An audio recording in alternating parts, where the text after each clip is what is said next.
Hi guys, so we are going to work on rounding and compression work. So you're going to need one block and one kind of surface around this chair height. It's kind of up to you where you are. So the first thing we're going to do is we're going to lie on down with our arms holding on to that surface, straight arms. From here, we're going to make sure our back is comfortable. Just make sure if you need something underneath it. You're going to lift your legs up and you're going to bring them onto that surface, right? From this here, I'm going to make sure I get as much of my lower back on the ground or my back on the ground. So my lower back won't go that far. Then from there, I'm going to open up into my back by placing my hips up in space and tilting my pelvis.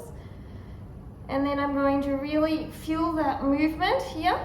And then I'm going to round down and place as much as my back on the ground as possible. Okay? This is going to help you to build the ability to understand compression and the hip movement of the rounding of your spine.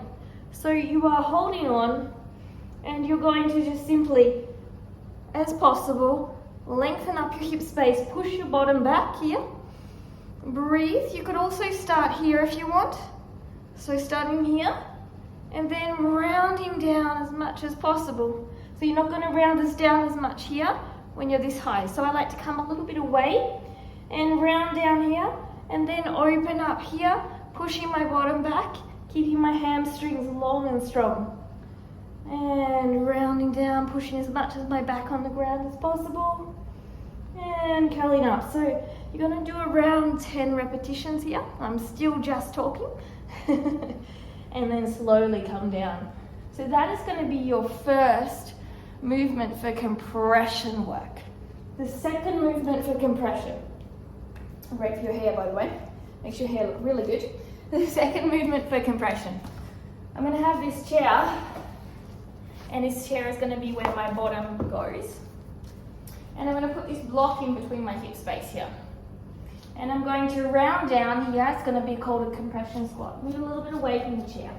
Round down here, and then I'm going to keep this movement and bring my bottom down to the chair and keep this rounding with my arms.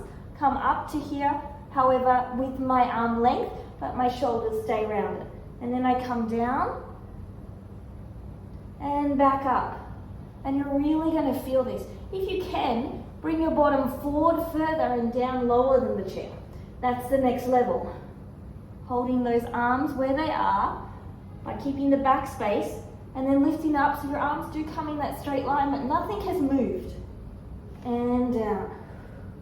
Doing around 5 to 10. This is really going to help you build awareness for compression. If you're doing a straddle press, a shoulder press, a sitting balance pose, all of these things are going to help you build that core strength and compression. So have fun with it. Let me know how you go. Try about 10 repetitions of each. Don't forget to subscribe and ring that bell to see more tutorials like this. And I hope all is going well for your Christmas preparations. Namaste.